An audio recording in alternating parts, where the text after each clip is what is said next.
వేళ్ళకెలా పడుకోవాలి. రెండు చేతులు కలిపి నేలపై ఉంచి చేతులపై తల పెట్టి విశ్రాంతి తీసుకోవాలి.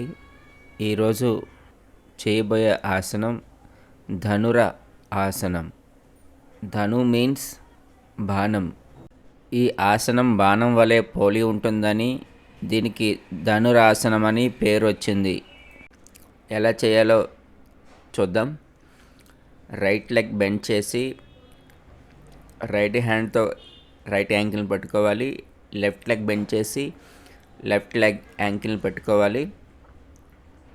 ఇప్పుడు inhale, raise, exhale down. 2 inhale,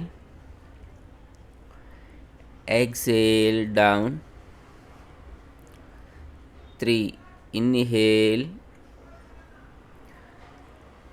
exhale down. 4 inhale, exhale down. 5 inhale, exhale down. 6 inhale, exhale down. 7 inhale, exhale down.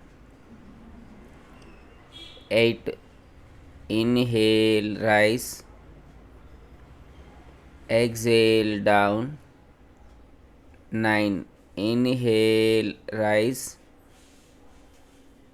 exhale down.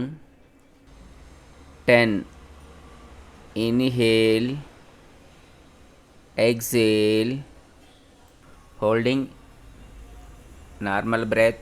1 2 3 4 5 6 7 8 9 10 11 12 13 14 15.